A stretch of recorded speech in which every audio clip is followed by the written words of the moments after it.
Hmm.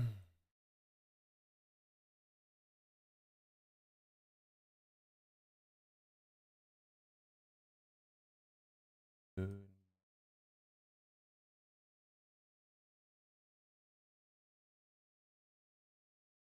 What's going on, guys? Good morning, good morning.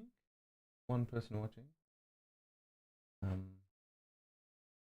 Usually no one comes in the first couple of minutes, but the people that watch this once the stream is finished and uploaded probably see me looking around for for 5 minutes doing nothing.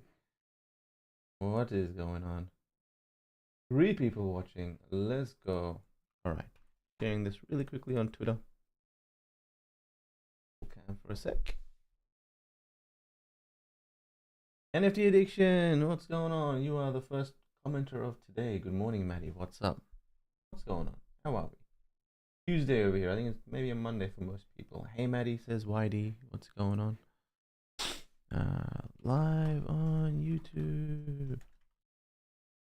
Just gonna post this on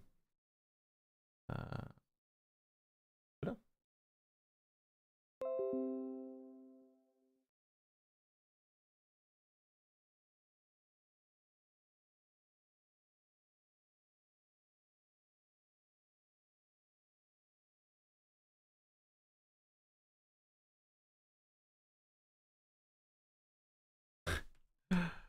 Uh, um.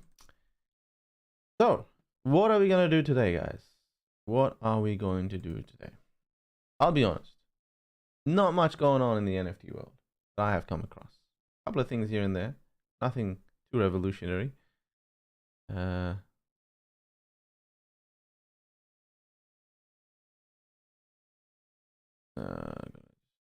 this. All right. Cool. Tweeted that. Yeah.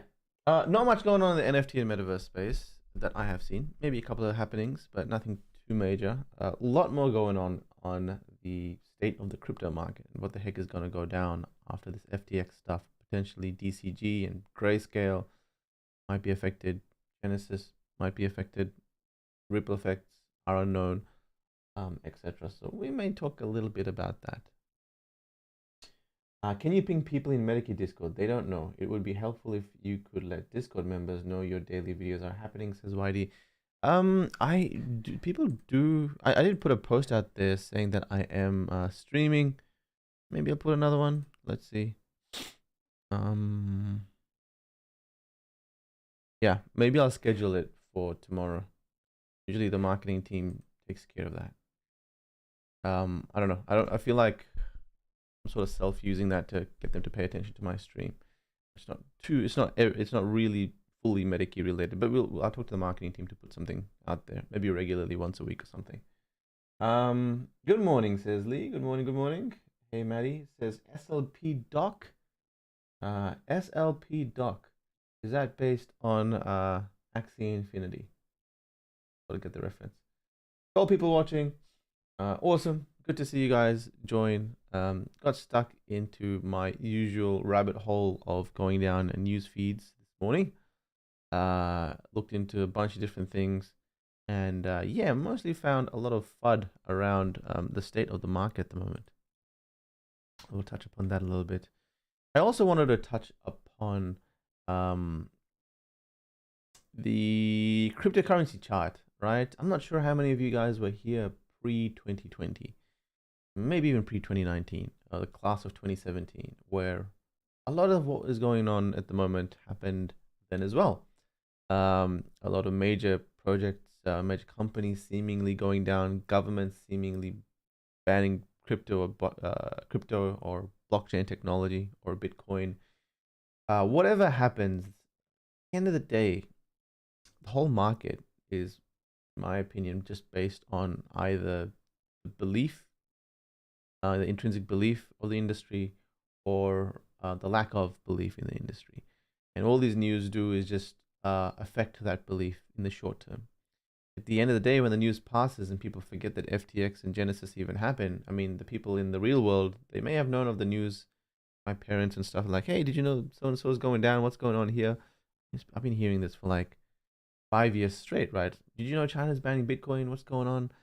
And then at the end of the day, people forget and move on. And then before you know it, I mean, people realize that blockchain is an ever alive technology, right?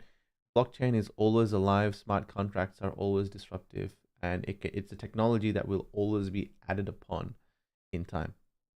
So not two-faced. Nebula Trading says, hey Matty, good morning, says Matt. Good morning, good morning. Got my first Curio card because of you. Next week, minting an X copy, Grant, Otherworld, Cathdrift, or Ruben. Thanks, Matty, says Keely. My pleasure. Awesome. Awesome. All right, guys, we'll talk a little bit about the state of crypto markets, right? Some stuff's going on. Some interesting things are going on that is not completely related to the NFT industry, although we may open up the like OpenSea and see how the NFT industry is doing. Let's see. Yeah, we'll take a brief look at this. Desktop. All right. Quick check. Can you guys see the screen, and is it blurry? It should not be blurry. Yesterday's one was blurry. I went through the video and I realized that I maxed the quality for only 360p on my OBS, and I totally forgot about that. This one should allow you to see the whole thing. Okay. Genuine undead, they say. What even is that? Some new project? I may go through it. All right. DCG. All right, we'll talk a little bit about DCG. Now, DCG are friends of the MetaKey. They've invested with us. We talk to them regularly. I know that they've been around for a while, and DCG portfolio companies.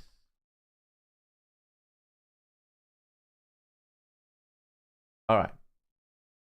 So if you guys don't know who DCG is, Digital Currency Group are an entity that are the parent entity of Grayscale, and they provide some investment solutions for traditional businesses or traditional people. Some people don't want to buy Bitcoin, they don't want to buy Ethereum straight up, so they'll go to DCG, and DCG will buy it through their trust. They have trusts that expose businesses to, or investors to, investing in the gaming industry or the metaverse industry, and you can see some of their trusts have Decentraland or other sort of combination of coins in a sector that a investor can invest in through Grayscale or DCG, right? DCG themselves are an investment group as well, so they invest on a bunch of different companies. They've been around for almost a decade, I believe, and you can see here they've basically invested in bloody everything. From if you look at your trading and exchanges, I mean, they've got I'm pretty sure they invested in Coinbase.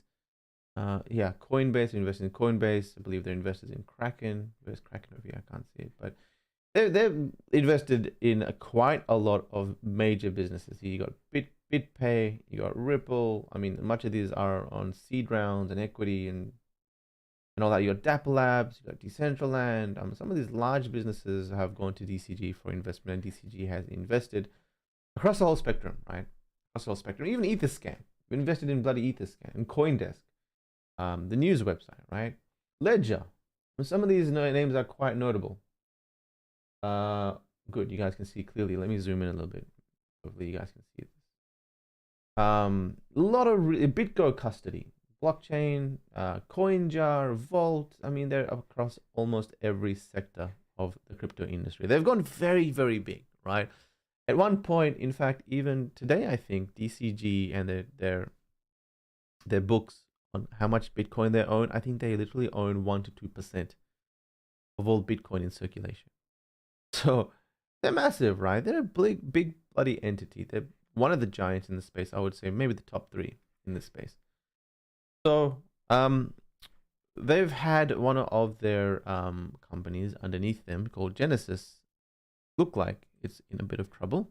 There's been a lot of news based on DCG might be going down. Genesis might be going bankrupt because Genesis have had some DCG cash injection in the past.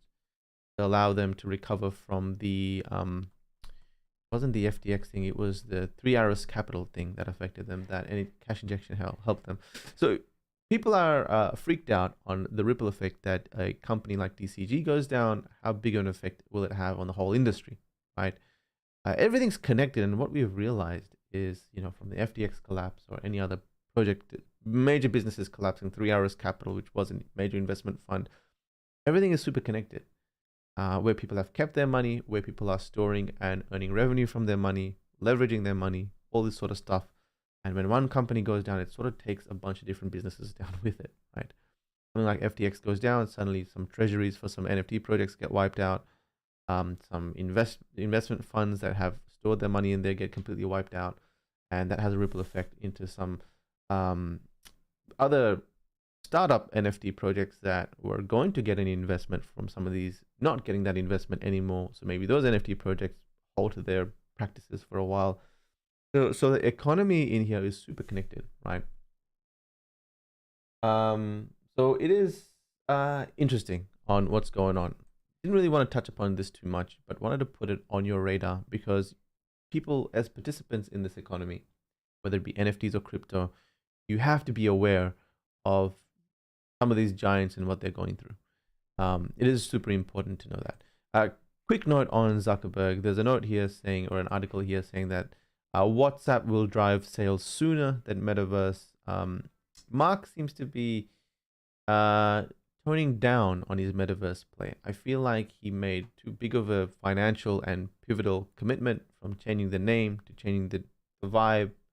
What's happened in the VR or Metaverse industry over the last 10 years is that, maybe in the last 2 decades actually, is, even from Second Life and RuneScape and VR slowly going through its growth phases, there's always been this push that, hey, yo, the Metaverse is coming. It's going to happen. It's going to be millions of users here. And VR is going to be at one of the core technologies. But I think a lot of people have realized this is a very delayed thing. It's going to be later than sooner.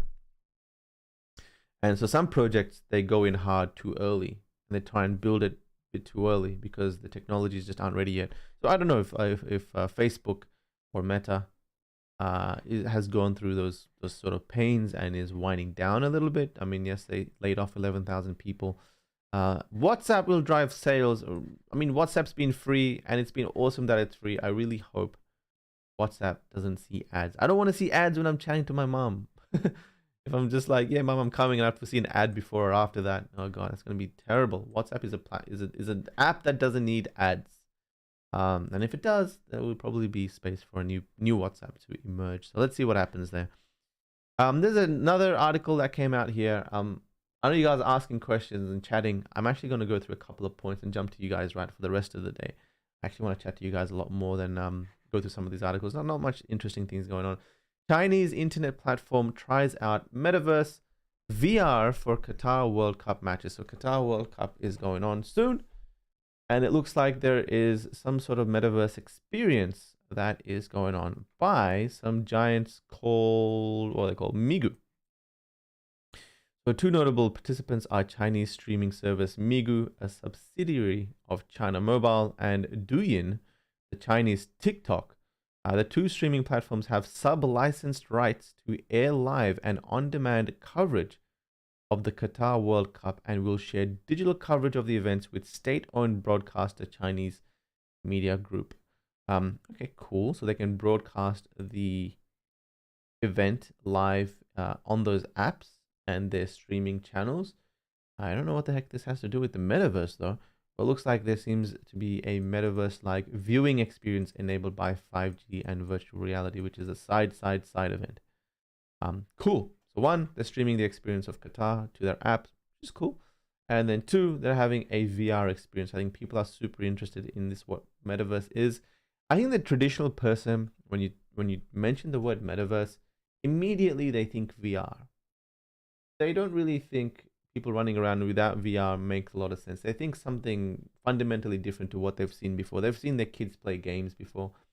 I don't think they've seen NFTs. I don't think they've seen like VR and AR and the evolution of are completely different experiences that are more exciting and more connective to the word metaverse to normies, I would assume. So I think a lot of these major businesses, major companies, or major events would experiment with VR first and NFT second. All right, a quick note on crypto, and then I'm jumping straight to you guys because I see a lot of questions and comments, and I really want to engage in what's going on. But you guys know when I start to read comments, I get distracted for 20 minutes. So I'll be there soon, right? Currency prices. So, geez, 6% down. Ethereum's gone down 6%. I put a tweet out there. We may be seeing sub $1,000 US. Ethereum seems very likely. Yeah, interesting times. I want to compare a couple of graphs with you guys, right? I've seen this so many times. It's incredible. This is a graph of, let me know if this graph looks familiar. This is actually a graph of the 2018 period. Okay. 2017, 2018, 2019. This is a graph of the 2020 period. Sorry, 2020, 2021, 2022. This is what that graph looks like. Similar? A little bit? Maybe not. Maybe, what if I do this? Or maybe what if I do this? That look a little bit similar? Not really. Maybe if I do this. Anyway, this was a time when, holy crap, people were like, whoa, crypto's going to change everything. And Ethereum was starting to hit $1,000 US, $1,300 US. It had gone up from $13 in 2017, last year. I mean, when 2018, so the year before. $13 at the start of that year, all the way up to the end of 2017 when it touched $1,000. It touched $1,000 at the end of 2017. It had gone up literally, what's that? 50x, maybe 60x, 70x maybe, on just Ethereum. So you can imagine what the heck happened for the rest of the crypto industry, right? Everything went bonkers. And then there was this events of FUD. Oh shit, this company's collapsing. Oh crap, this is going on, that's going on. Government's banning Bitcoin or crypto. Ethereum's gonna get exposed or gonna get hacked, this or that. And we saw this, and then we saw a very, very, very long period of not nothingness, but you know, okay, cool, it's gonna recover. Oh no, it's not. Something's going on. It's gonna recover. No, it's not. Okay, maybe everyone's forgotten about what's going on, and slowly but surely, this became a little bump across the overall journey, crypto.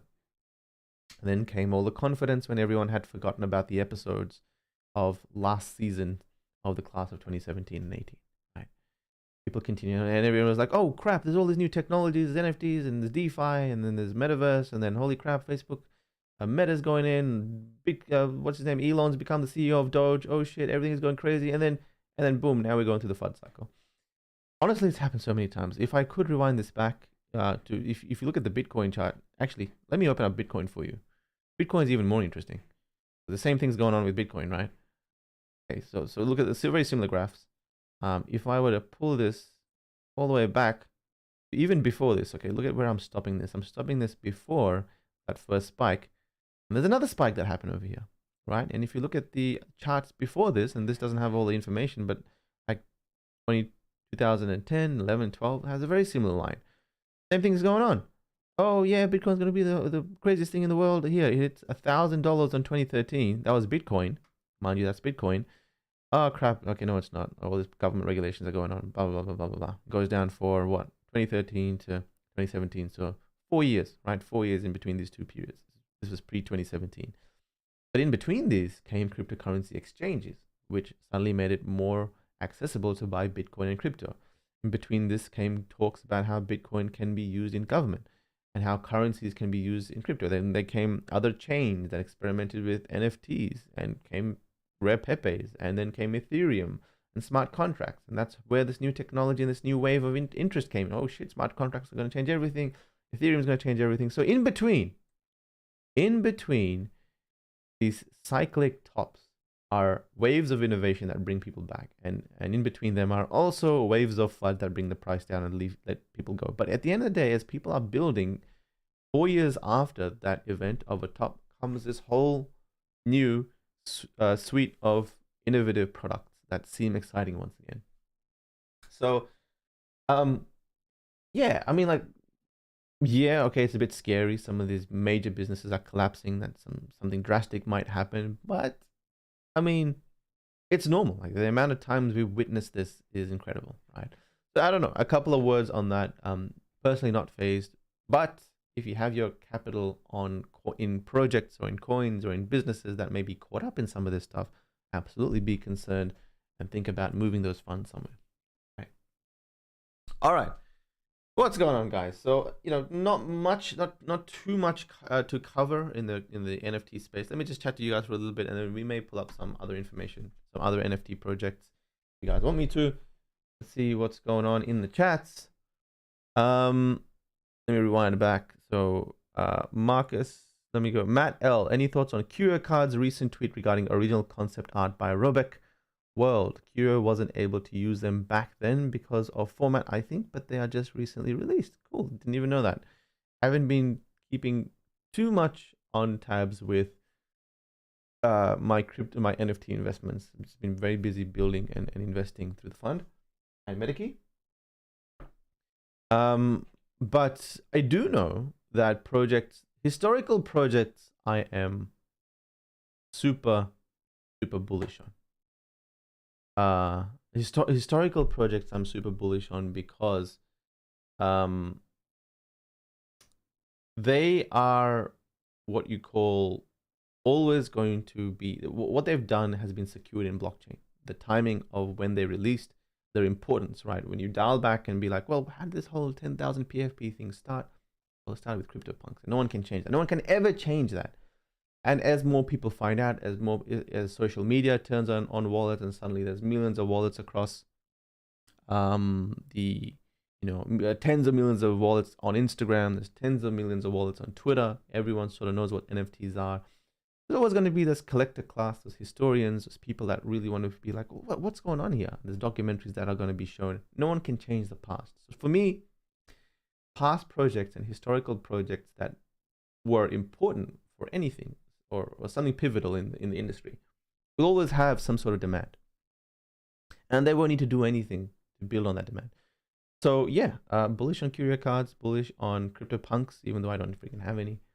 Bullish on them though. It's interesting because they flipped Bored Ape Yacht Club, right? Marcus says, are you bullish on historical NFTs midterm as a flip 2-3 years, or are you holding Pepe's, Curios, etc. to Valhalla? I am bullish on them long term. I do have a massive portfolio of them though. So I have like number one Pepe.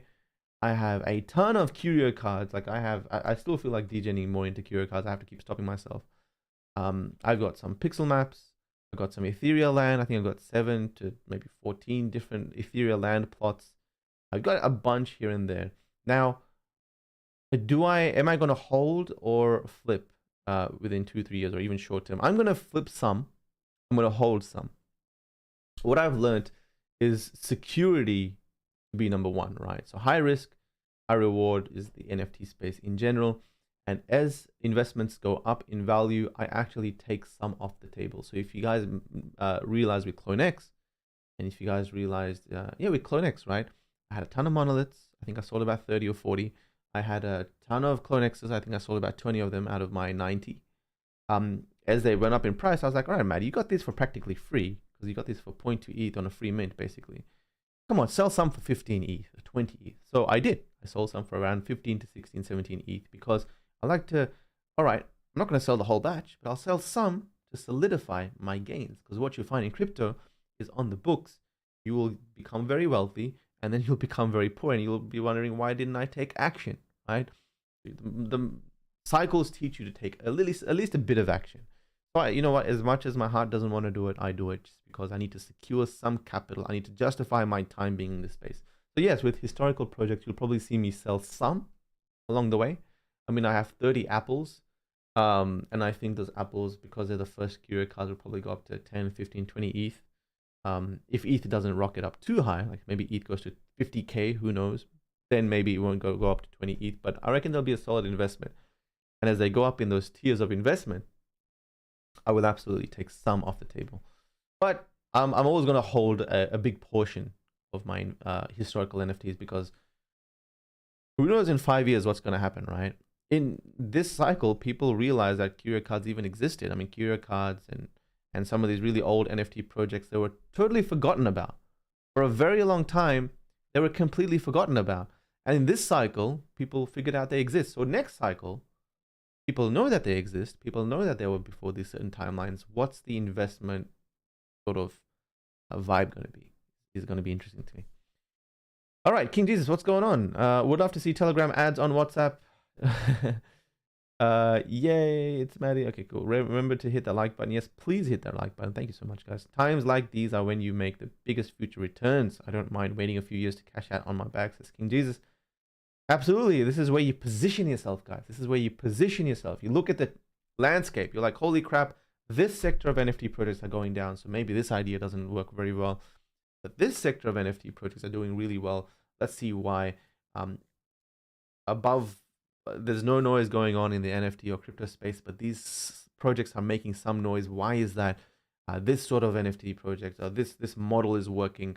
Let me double down on that. Let me take my money out of that. And that's why it's also important to not put all your capital in, right? You don't want to be 100% into crypto, because you want to see things clarify a little bit. You want some clarity on the space so that you can be like, you know what? Cool, I got 40% of my capital in here. Now I can see the world a little bit more clearly. Time has passed to tell us what are true potential blue chips and what were just blue chips because everyone was saying they were blue chips. And now I can part with another 20% of my capital in a more knowledgeable way. And yeah, you may have bought some things a little bit more expensive at a premium. You may have not gotten into the whitelist. You're maybe buying them a year after they push, but at least, I mean, if you had invested in Amazon or Tesla 6 to 7 years after they launched, you would have still made almost 100x returns, right? So who cares? Take less risk, but you make way more bank and a more secure bank. So it is the time to reposition. What's your thoughts on privacy coins, Matty? Private coins like Dero and Monero will stop people being able to track on the blockchain. ETH is just too easily tracked and blocked now, like Tornado Cash, says Nebula. Absolutely. A lot of people talk about crypto and Bitcoin, about anonymity and privacy. But honestly, it actually brings more clarity. It's a ledger that's public, that no bank needs to put resources into tracking. It's just out there. You can go into every person in Australia, the government can look into that and be like, you know what, you did buy these NFTs and crypto, and these are all your activities that are completely public. It's actually the government's dream to be all public. So it is a bit of an issue for people that don't want everyone to know what the heck they're doing, right? All right, you're not doing anything dodgy, but you don't want your friends to know how much money you have, maybe, or your parents to know how much money you have, or what's going on, or that you recently bought this or sold that. So privacy coins are interesting. Now, honestly, Nebula, I don't know how they work. Like, are they coins that provide a service? I think privacy is important. I think there will be a need to use Tornado Cash-like services. Again, for example, you don't want people to know, like your family or your parents or someone to know, the government maybe, that you are, you know, putting money from here to there or whatever, right? Yeah. I do think privacy has a future. Privacy coins, I honestly haven't looked into them to see if they're solving the problem. What do you think of the Twitter NFTs now with Elon owning Twitter? Bullish, or it does nothing to it? Good question. Let's take a look. Let's take a look.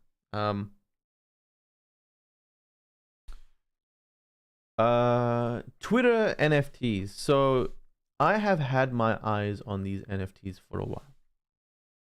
I have had my eyes on these for a while. So, oh, why am I on OpenSea? Twitter. I need to go on OpenSea. So if you guys didn't see this happen, a while ago, back when the NFT boom was pretty big, a lot of people were coming in. Twitter released this 140 collection. So these are ERC 1155. So not quite the NFT. They're not all unique, but there's 7 different versions of them, and I believe there's about 20 of each.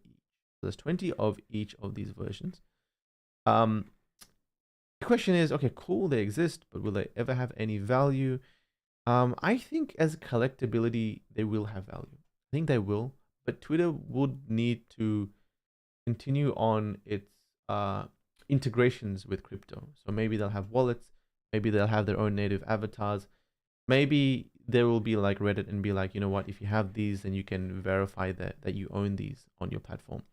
It'd be super cool, and this would make these valuable if Twitter was like, you know what, you can use this as your profile, or you can use this as your cover photos. Maybe you can add them to your cover photo, and we can add a verified tick to your cover photo that you actually own these NFTs. Some way you can display them, right? If someone walks into my house and I'm like, yo, you know, look, check this out. I've got the original Twitter NFT. It's gonna have value. If I can do that in the digital world and millions of people can see that I own the original, absolutely, it's gonna have value. So I think it really depends on the what goes on, how Twitter integrates, and what it does in the NFT space, whether or not that has value. Sorry guys, 1 second. I have lost the chat. So I will be honest, I am or was super interested in this. But just different NFTs are more exciting buy to me. These ones, they seem to not really sell in the sense of someone actually buying them. They seem to sell on someone accepting a low bid.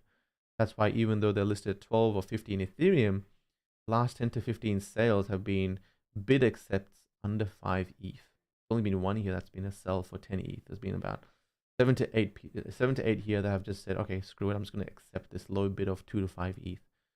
So I would only buy one if I can get a bloody good deal, and I would bid something like 4 to 5 ETH for it.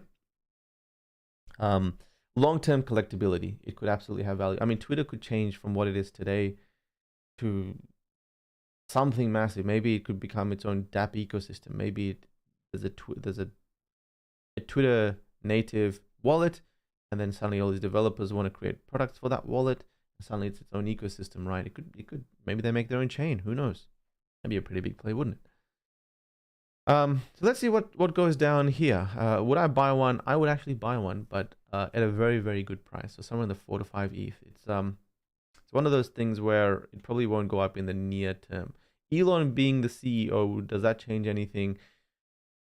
It really depends. I don't know if Elon is pro crypto or pro wallet. I think he said something along the metaverse and NFTs being really, I don't know, bit of fluff in the air. I think there was a video of him saying that. So I don't know. I know in terms of crypto, he's obviously into Dogecoin, in being a payment service, and him coming from PayPal, you can probably see the value in that.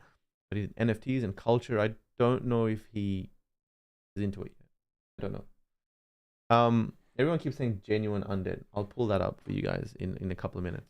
All right, what else are we gonna go through?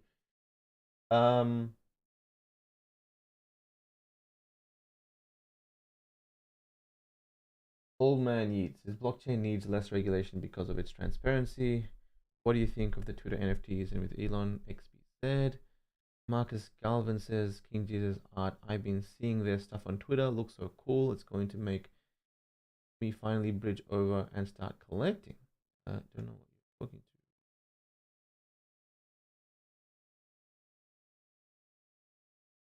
to. FX hash. FX hash. Okay, I don't know what that is on Tezos. Have I been collecting on Tezos, King James? I actually have a wallet. All right, I'll tell you what my play was. All right, I'm just gonna say it on public over here because I just haven't been able to do it. But I honestly think one of the most affordable buys right now, alpha, dropping some alpha, is Ubisoft. Yeah, probably like, what, Ubisoft, Matty? Yeah, Ubisoft. Come on, one of these gaming giants are gonna figure NFTs out, and these are literally Ubisoft's first ever NFTs released into the wild.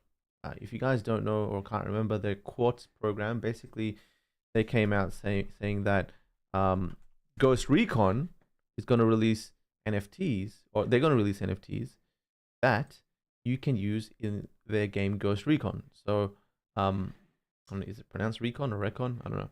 Ghost Recon Breakpoint, right? So you could get NFTs that were these skins, there were guns, there were backpacks and shirts and pants and all sorts of things that you can get. And there were NFTs on the Tezos blockchain.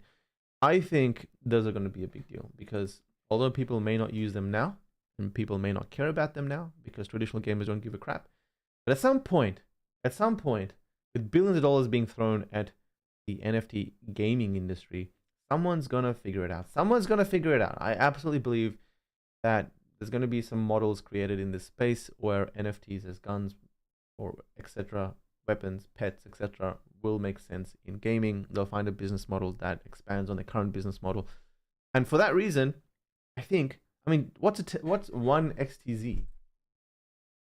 XTZ price?